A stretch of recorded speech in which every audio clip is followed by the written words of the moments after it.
আমাকে সাথে করে নিয়ে চলেন চাচা। আবু তালেব বলছেন ভাতিজা ইয়া তো দূরের রাস্তা, আমি তোমাকে নিয়ে যাব না। আমার নবী বলছেন চাচা গো আমাকে সাথে করে নিয়ে চলেন চাচা, আপনার লস হবে না যদি আপনার সঙ্গে আমি থাকি চাচা, বরং আপনার বেশি লাভ হয়ে যাবে। চাচা বারবার বলছে না ভাতিজা নিয়ে যাব না। আমার নবী চাচার হাতখানা ছাড়ে না, বলছেন চাচা গো আমাকে যে রেখে যাবেন, আমাকে কার কাছে রাখবেন? আমার মা নাই বাবা নাই, আমাকে কার কাছে রাখবেন? যেমন এই কথা বলা আবু তালেবের কলেজা খানা ফেটে গেল। ঠিকই তো আমার ভাতিজার বাবা নাই মা নাই, আমি যদি চলে যাই আমার ভাতিজা কার কাছে থাকবে? আমার ভাতিজা কষ্ট পাবে। আল্লাহ আমি সব সহ্য করে নেব, আপনার ভাতিজা কষ্ট পাবে আমি সহ্য করব না। আবু তালেব ভাবছে আমার ভাতিজাকে রেখে যাব, আমার ভাতিজা কষ্ট পাবে না, আমার ভাতিজাকে আমি নিয়ে যাই। তবে আমার আবু তালেব বলছেন ভাতিজা তুমি সামানপত্র বেঁধে নাও, তোমাকেও ব্যবসাতে নিয়ে যাব। আইরে আমার নবী মুস্তাফা নিজের সামানপত্র বেঁধে নিয়ে বাবা গো যাওয়ার জন্য তৈরি হয়ে গেছেন। বন্ধুরা আমার নবী একটু দূরে আগিয়ে গিয়েছেন, আমার নবীর চাচিমা পিছন থেকে ডাক মেরে দিলেন।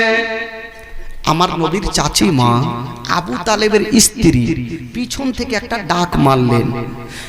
আমার নবী চলে আসলেন, বলছেন চাচিমা আপনি ভালো করে জানেন যখন কেউ দিল্লি বোম্বাই যায় তাকে পিছন থেকে ডাকতে হয় না, আপনি কেন পিছন থেকে ডাকলেন? হায়রে আবু তালেবের স্ত্রী বলেছিলেন ভাতিজা আজকে তুমি যাচ্ছ তাই আমার দিলখানা কষ্ট পাচ্ছে। আবু তালেবের স্ত্রী হাজার হইল, আমার নবীর বাবা নাই মা নাই, মার গর্ভে থাকতে নিজের আব্বা জানকে হারিয়েছিলেন। নবী আমার 6 বছর বয়সে মাকে হারিয়ে আজকে আবু তালেবের স্ত্রী বলছেন ভাতিজা আজকে তুমি আমার কাছে আসো। আমার নবী চলে আসলেন বাবা, যেমন আমার নবী আসলেন গো হায়রে আমার নবীর চাচিমা ঘরের মধ্যে গেল আর একটা টিফিন পাঠিয়ে নে আমার নবীকে দিয়ে দিল। একটা টিফিন বাটি দিলেন, কি জানেন টিফিন বাড়িতে কিছু খাবার দিলেন। বলছেন ভাতিজারে তুমি তো যাচ্ছ আজকে বিদেশে, যদি রাস্তার মধ্যে কিছু ক্ষুধা পাও তবে টিফিন বাড়িতে কিছু খাবার দিলাম তুমি খেয়ে নিও। এই কথা বলিয়েন না ভাই, এই কথা যেমনই বলতে নাই আমার নবীর কলেজা খানা ফেটে গেল, কাঁদতে আরম্ভ করেছে। চাচিমা বলছেন ভাতিজা বলো তুমি কেন কাঁদতে লাগলে বলো। হায়রে আমার দয়ার নবী মুস্তাফা বলছেন চাচিমা আজকে আমার চোখের পানি থামে না। বলছে না বাবা বলো, বলছে না চাচিমা আমি নিজের মায়ের গর্ভে থাকতে নিজের আব্বা জানকে হারিয়েছি, 6 বছর বয়সে আমি নিজের মাকে হারিয়েছি, 8 বছর বয়সে আমি নিজের দাদা জানকে হারিয়েছি। চাচি মা, আমার মা জগতে নাই বলি আমার দুনিয়াতে কিছুই নাই। আবু তালেবের স্ত্রী আমার নবীর চাচি মা আমার নবীকে বুক কানে লাগায়া বলছেন, বাবা রে তুমি কান্দিও না, চোখের পানি ফেলিও না, আমি সব সহ্য করিব, তোমার চোখের পানি সহ্য করব না। বলছেন বাবা তুমি কান্দিও না। হাজার হইলো আমার নবীর বাবা নেই মা নাই। চাচি মা বলছেন, বাবা রে তুমি বিদেশে যাচ্ছ তবে টিফিন বাটিতে নিয়ে যাও। আমার নবী কাঁদতে কাঁদতে চাচি মাকে বলছেন, চাচি মা আমি যাব, তবে যাওয়ার আগে আমাকে একবার আপনি বুকখানে জড়িয়ে ধরে।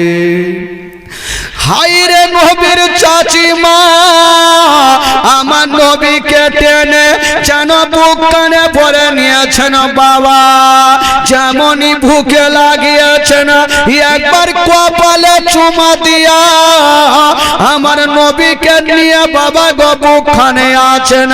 চাচি মা বলছেন, ভাতিজা আচ্ছা বলো আমি তোমাকে বুকে লাগিয়েছি তোমার কেমন লাগছে?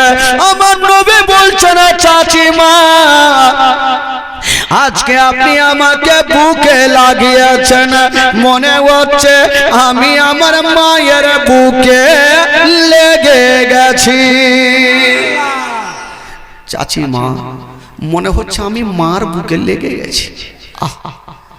আমার নবী বলছেন, চাচি মা আমার মা জগতে বেঁচে নেই। ও যুবকরা একটু ধ্যান দেন, কলেজা খানা ফেটে যাবে। যদি কাউরি বাবা মা না থাকে তবে তার দুনিয়াটা অন্ধকার। বাবা বাবা গো পৃথিবীতে সব খুঁজে পাবেন কিন্তু মার মতো একটা মা খুঁজে পাবেন না। হায়রে নবী পাক বলছেন, চাচি মা আজকে আপনি আমাকে বুক কানে জড়িয়ে ধরেছেন, মনে হচ্ছে আমি আমার মায়ের বুকে লেগে গেছি। হায়রে নবী মুস্তাফা যেই নবী না হলে আসমান জমিন সৃষ্টি হতো না, যেই নবী না হলে পাহাড় পর্বত সৃষ্টি হতো না। ওই নবী মুস্তাফা চাচের বুকে ঢুকে যেন টুকরে টুকরে কাঁদছেন। চাচি মা বলছেন, ভাতিজা তুমি চোখের পানি ফেলিও না, আমি সব সহ্য করিব, তোমার চোখের পানি সহ্য করব না। চাচি মা এক কাজ করেন না, চেয়ার গুলো উঠিয়ে এলেন না ভাই, নিচে বসেন। চেয়ার গুলো টানে না ওখানে নিচে বসেন। ওই ক্যামেরা ভাই তোমরা নিচে বসো না রে বাবা। হ্যাঁ চেয়ার গুলো সরিয়ে এলেন, একটু নিচে বসেন, একটু সেটে সেটে বসেন, তাহলে সবারই জায়গা হবে। আর কালকে এইগুলোতে একটু কাঁড়ি ফাড়ি কিছু দিয়ে দিয়ে তাহলে সবার একটু সুবিধা হবে। বসে যান, নিচে বসেন, নিচে বসে দেখেন, একটু ঠান্ডা মাথায় বসেন, কারণ এখানে নবীর জীবনী চলছে ভাই। কারণ আমার নবীর জীবনী দিল থেকে প্রাণ থেকে একটু শুনুন, ঈমানটা তাজা হয়ে যাবে যে আমার নবী কত কষ্ট করেছেন। আজকে হাইরে ওই নবীর চেহারা, আসমানের চন্দ্রতে দাগ আছে কিন্তু আমার নবীর চেহারাতে কোনো দাগ নাই। জোরে বলুন সুবহানাল্লাহ। ওই নবী পাক চাচিকে সালাম করে দিয়ে চাচির কাছে টিফিন বাটিটা নিলেন আর নিয়ে বাবা চলে যাচ্ছেন। আমার নবী তো ছোট্ট কিন্তু সবাই তো বড় বড় ছিল। চলে যাচ্ছে চলে যাচ্ছে তো সূর্যর তাপ আমার নবীকে লাগছেন, আমার নবী কষ্ট পাচ্ছেন। আমার আল্লাহ বলছেন, ওগো আমার হাবিব আমি সব সহ্য করিব, নবী তুমি কষ্ট পাবে আমি আল্লাহ সহ্য করব না। আমার আল্লাহ বলছে নবী গো আমি সব সহ্য করব, আমার নবী কষ্ট পাবে আমি আল্লাহ সহ্য করব না। তো আমার নবী ছোট্ট কালে ছোট্ট ছোট্ট বাচ্চা কি বলে 15 থেকে 20 বছরের মধ্যে আমার নবী আস্তে আস্তে চাচার সঙ্গে যাচ্ছে, আর সূর্যর তাপ প্রচুর লাগছে। তো সবাই তো বড় বড় সহ্য করছে, আমার নবী সহ্য করতে পারে না। চলে যাচ্ছেন চলে যাচ্ছেন চলে যাচ্ছেন, আমার আল্লাহ বলছেন না আমার হাবিবের দুঃখ সহ্য হবে না। আমার আল্লাহ বলছেন ওরে মেঘের ফারিস্তা দেরি করো না, তাড়াতাড়ি করে যাও আর একখানা মেঘের টুকরা আমার নবীর মাথার উপরে রেখে দাও। আমার নবীর মাথার উপরে একখানা মেঘের টুকরা রেখে দিয়েছেন বাবা। ও যুবকেরা বাবা গো যেমনই রেখেছেন বন্ধুরা, ওই মেঘের টুকরা ওই মেঘের টুকরা সাদা আভা। দেখবেন আকাশে দুই রকম মেঘ থাকে, একটা সাদা আর একটা কালো। তো সাদা আভা আমার নবীর মাথার উপরে রেখে দিয়েছেন বাবা। যেমনই বন্ধুরা সাদা আভা আমার নবীর মাথার উপরে রেখে দিয়েছেন বাবা। আমার নবী যদি ডান দিকে চলে মেঘের টুকরা খানা ছায়া করে ডান দিকে চলে, আমার নবী যদি বাম দিকে চলে মেঘের টুকরা খানা ছায়া করে বাম দিকে চলে। আমার নবী যদি দাঁড়িয়ে যায় মেঘের টুকরা খানা ছায়া করে দাঁড়িয়ে যায়। আমার নবী যদি চলতে লাগে মেঘের টুকরা খানা ছায়া করে চলতে লাগে। ওই মেঘের টুকরা খানা আমার নবীকে ছায়া করে যাচ্ছে না বন্ধুরা, কেউ জানতে পারে না, জানে মহান আল্লাহ। আমার আল্লাহ সব জানে যে মেঘের টুকরা আমার নবীকে ছায়া করে যাচ্ছেন বাবা গো, ছায়া করে চলে যাচ্ছেন চলে যাচ্ছেন। এই জন্য তো কবি লিখেছেন বাবা ও মেঘে এসে ছায়া করে মোর নবীর মাথাতে, সর্প এসে হাওয়া করে মোর নবীর গায়েতে। মেঘে এসে ছায়া করে মোর নবীর মাথাতে, সর্প এসে হাওয়া করে মোর নবীর গায়েতে। সামনে দুটি হাত সামনে দুটি হাত রহমতেরি সাকিনা, সামনে দুটি হাত রহমতেরি সাকিনা। দিন দুনিয়ার বাদশা সেজে তাজদারে মদিনা। দাই হালিমা তোমার কোলে কে এসেছে দেখো না, ও কি মেরে দেখো না, কাছে গিয়ে দেখো না, দাঁড়া হয়ে দেখো না, খুশবু সঙ্গে দেখো না। দিন দুনিয়ার বাদশা সেজে তাজদারে মদিনা। ও শিশু বেলায় দয়ার নবী গেলেন একদিন ময়দানে, সূর্য তখন লুকিয়ে দেখেন নবী আছেন কোনখানে। জোরে বলুন। ও শিশু বেলায় দয়ার নবী গেলেন একদিন ময়দানে, সূর্য তখন লুকিয়ে দেখেন নবী আছেন কোনখানে। সামনে দুটি হাত সামনে দুটি হাত রহমতেরি সাকিনা, সামনে দুটি হাত রহমতেরি সাকিনা। দিন দুনিয়ার বাদশা সেজে তাজদারে মদিনা। দাই হালিমা তোমার কোলে কে এসেছে দেখো না, ও কি মেরে দেখো না, কাছে গিয়ে দেখো না, দাঁড়া হয়ে দেখো না, খুশবু সঙ্গে দেখো না। দিন দুনিয়ার বাদশা সেজে তাজদারে মদিনা। ও মেঘে এসে ছায়া করে মোর নবীর মাথাতে, সর্প এসে হাওয়া করে মোর নবীর গায়েতে। সামনে দুটি হাত সামনে দুটি হাত রহমতেরি সাকিনা, সামনে দুটি হাত রহমতেরি সাকিনা। দিন দুনিয়ার বাদশা সেজে তাজদারে মদিনা। দাই হালিমা তোমার কোলে কে এসেছে দেখো না, ও কি মেরে দেখো না, কাছে গিয়ে দেখো না, দাঁড়া হয়ে দেখো না, খুশবু সঙ্গে দেখো না। দিন দুনিয়ার বাদশা সেজে তাজদারে মদিনা। জোরে বলুন। ওই মেঘের টুকরা খানা নবীর মাথার উপরে ছায়া করে যাচ্ছেন বাবা, কেউ জানতে পারে না, কিন্তু আমার নবীর বুঝতে অসুবিধা হলো না। ওই মেঘের টুকরা খানা ছায়া করে যাচ্ছেন। আচ্ছা আমার নবী জানে কি জানে না ভাই? একটু জোরে বলুন, আমার নবী জানে কি জানে না? মেঘের টুকরা খানা ছায়া করে যাচ্ছেন, আমার নবী সব জানেন। আমার নবী হচ্ছে রাহমাতুল লিল আলামিন। জোরে বলুন। চলে যাচ্ছেন। তো দলের মধ্যে যারা ছিল তারা তো জানতে পারে না। দূর থেকে একজন রাহেব ছাদের ওপরে চেপে দেখছেন ব্যাপার কি। ওই মেঘের টুকরা খানা এত নিচে নিচে কেন আসে? ওই রাগে বুঝে গেল ওই মেঘের টুকরা খানা এত নিচে নিচে আসে।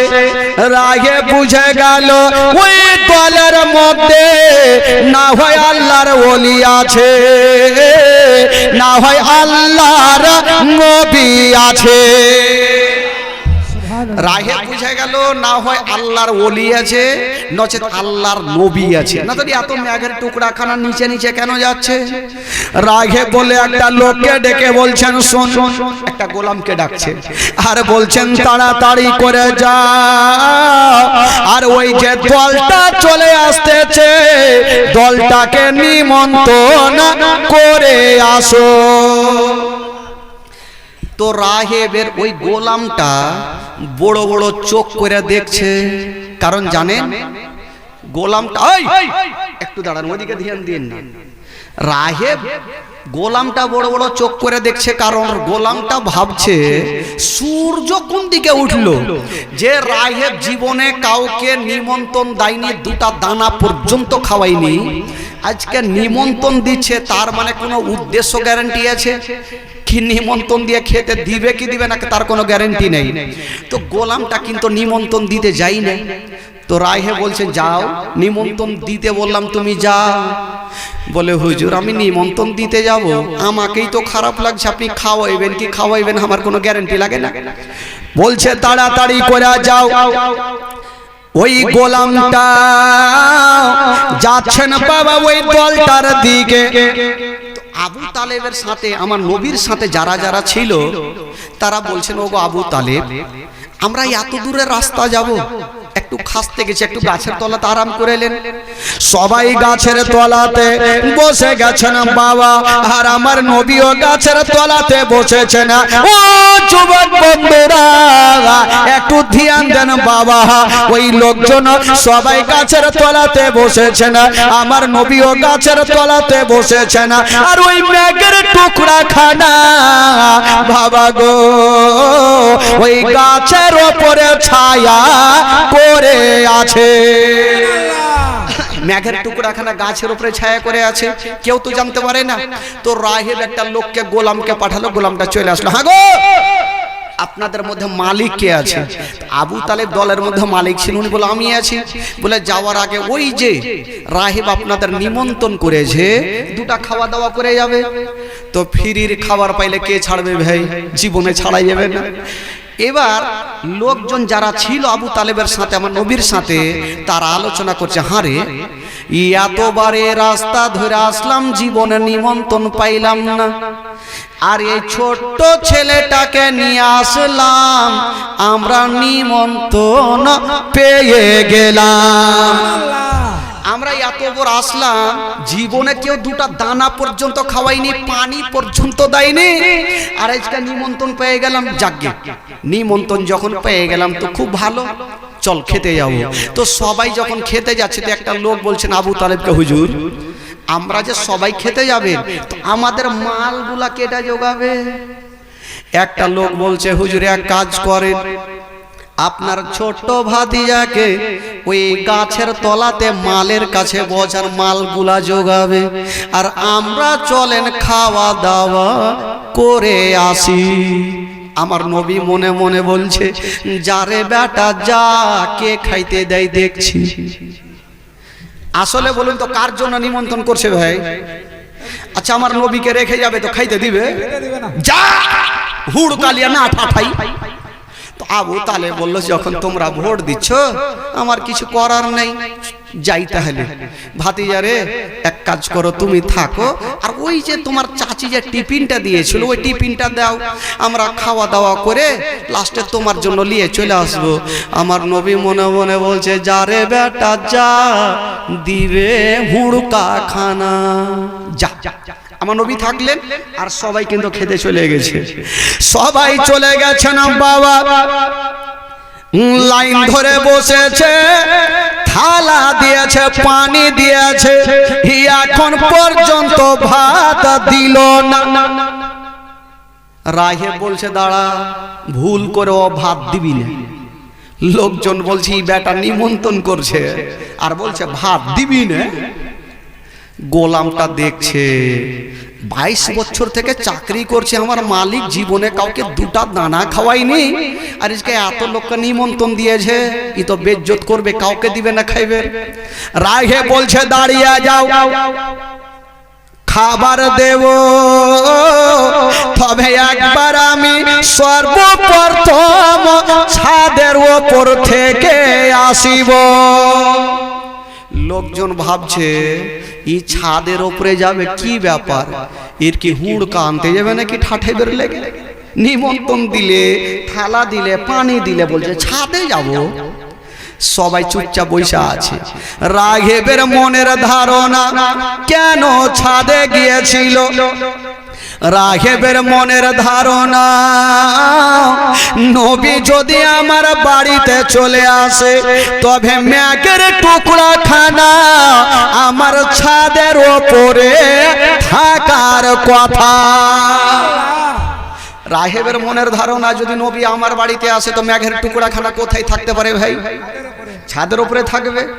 রাঘব যেমনই গিয়েছেন ছাদের ওপরে গিয়েছেন বাবা, তাকিয়ে দেখছেন বন্ধুরা ওই মেঘের টুকরা খানা রাঘবের ছাদের ওপরে নাই, ওই মেঘের টুকরা খানা ওই গাছের ওপরে ছায়া করে আছে।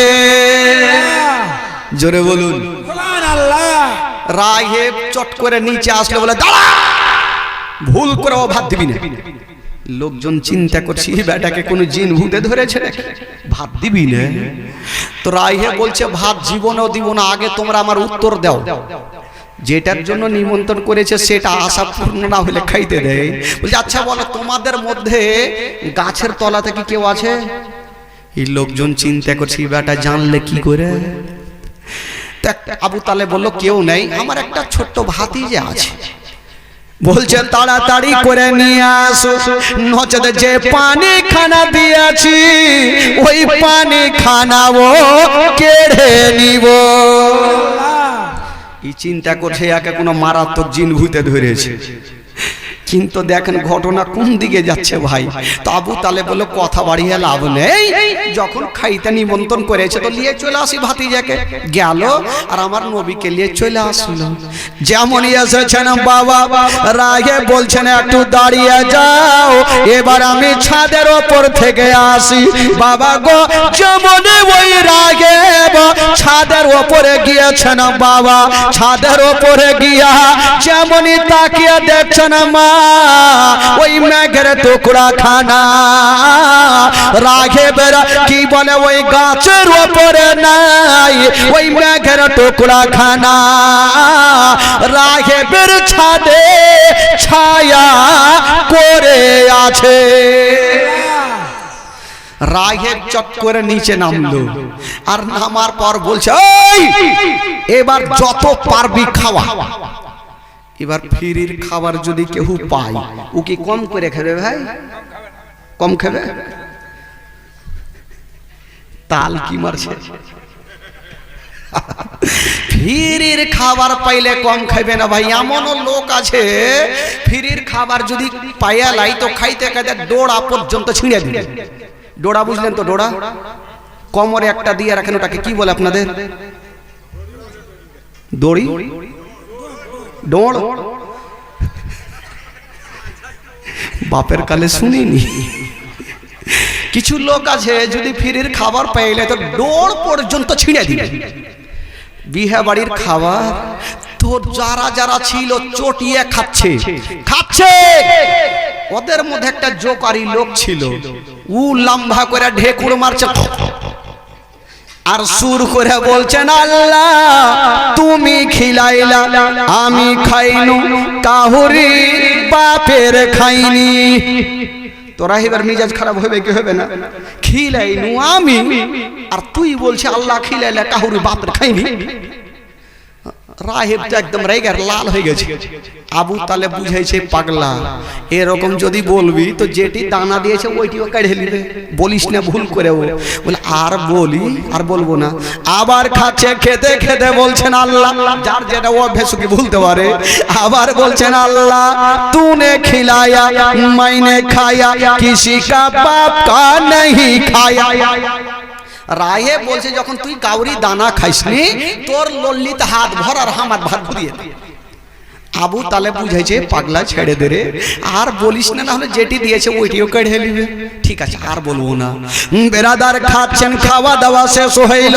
তবে যুবক বন্ধুরা একটু ধ্যান দেন বাবা, আর রাগে যে আমার নবীকে নিমন্ত্রণ করেছেন কোন উদ্দেশ্য আছে কি নাই?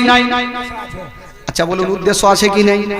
আপনারা জীবনীটা লাগিয়েছেন, কোনো উদ্দেশ্য তো আছে, আছে তো? যে যা কালেকশন হবে হয়তো মসজিদের উন্নতি কল্পে, কিংবা কেউ মাদ্রাসার উন্নতি কল্পে, কেউ তো উদ্দেশ্য করে লাগাই। তো রাহেব যে এতদিন নিমন্ত্রণ কাউকে করেনি, আজকে যে আমার নবীকে নিমন্ত্রণ করেছে, তো মনের মধ্যে অবশ্যই কোনো উদ্দেশ্য আছে। আছে, কি উদ্দেশ্য ছিল? রাগে বলছেন, ওগো শোনো, যখন খাওয়া দাওয়া শেষ হয়ে গেল তখন বলছেন, শোনো গো, আচ্ছা বলো এই ছেলেটার মালিক কেটা আছে?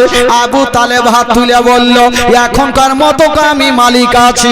বলছেন নিয়ে যাবে কোথায়? বলে যাব মুলকে সামা।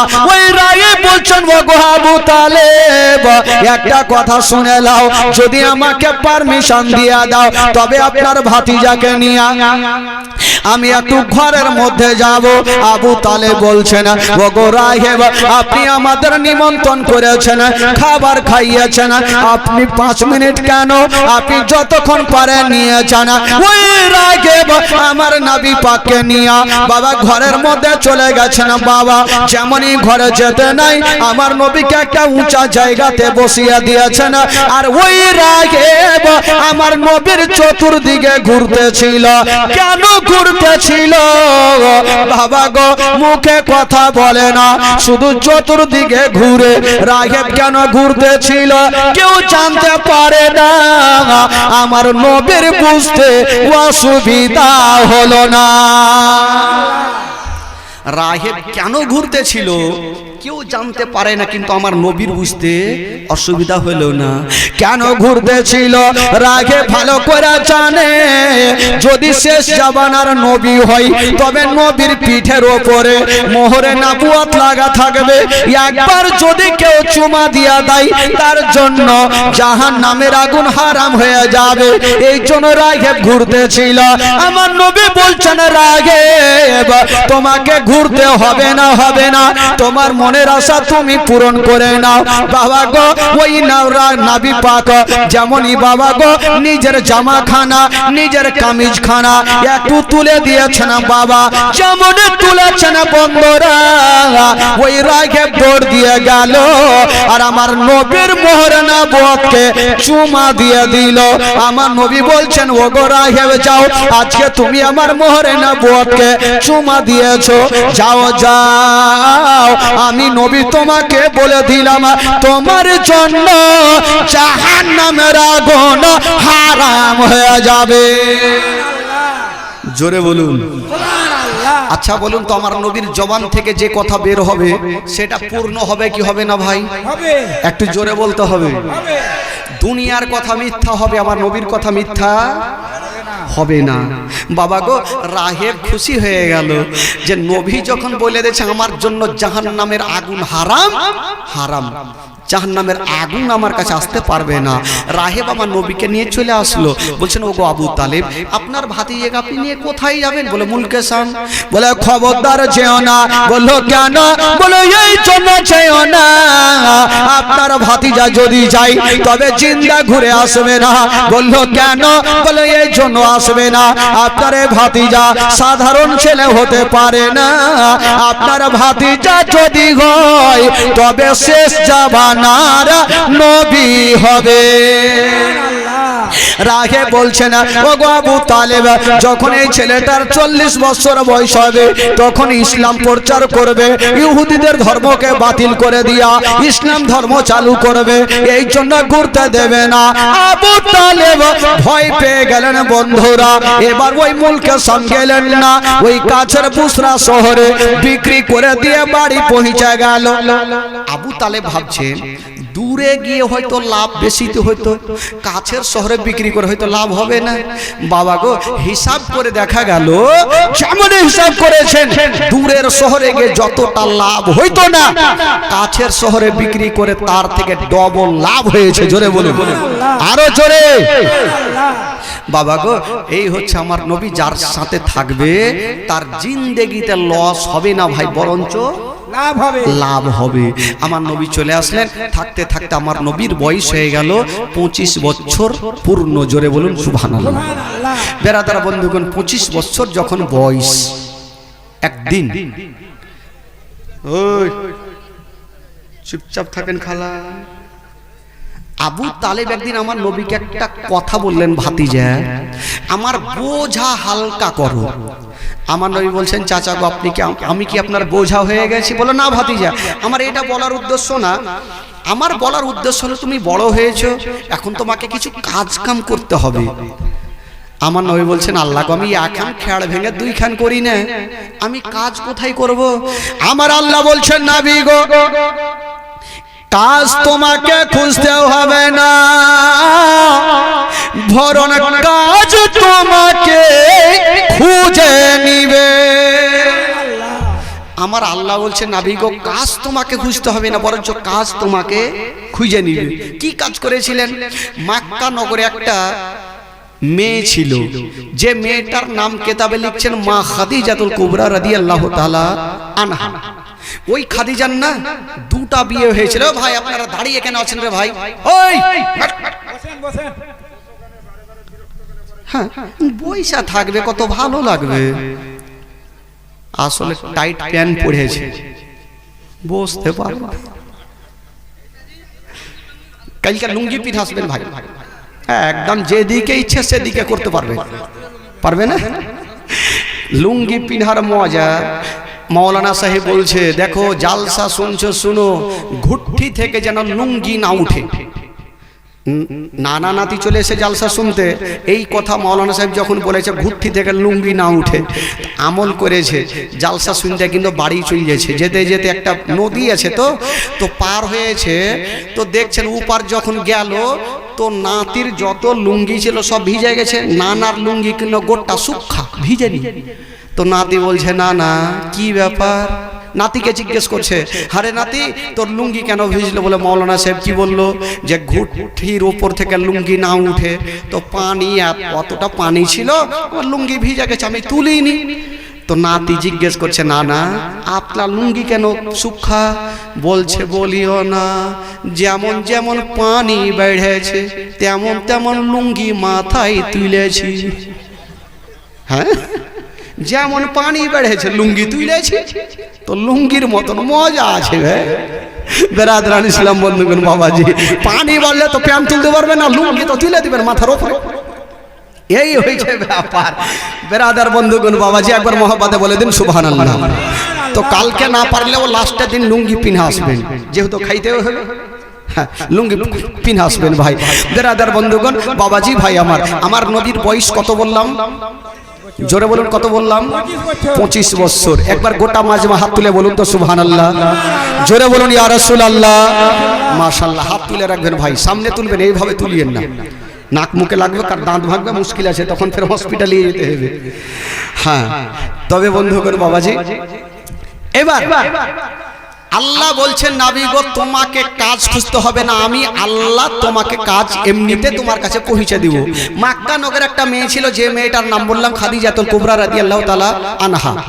ওই খাদিজার না 2টা বিয়ে, প্রথম বিয়ে হলো, দুটা সন্তান হলো, দুটা সন্তানও মারা গেল, স্বামীও মারা গেল। আবার একটা বিয়ে করলেন, আবার দুটা সন্তান হলো, দুটা সন্তানও মারা গেল আর স্বামীও মারা গেল। আর এই খাদিজার দিকে চিন্তা করতে গিয়ে উনার বাবা খালিদ বিন ওয়ালিদ উনিও দুনিয়া ছাড়লেন। আর যত মাল সম্পত্তি ছিল সমস্ত মাল সম্পত্তির মালিকনি হয়ে গেলেন মা খাদিজাতুল কুবরা রাদিয়াল্লাহু তাআলা আনহা। জোরে বলুন সুবহানাল্লাহ। তখন খাদিজাতুল কুবরার বয়স কত ছিল? কিতাব লেখক লিখছেন তখন খাদিজাতুল কুবরার বয়স ছিল 40 বছর। কয় বছর বললাম? 40 বছর। আর আমার নবীর বয়স কত বললাম? 25 বছর। দেখেন বাবা ঘটনা দেখেন, শুনেন, একে বলে তো জীবনী।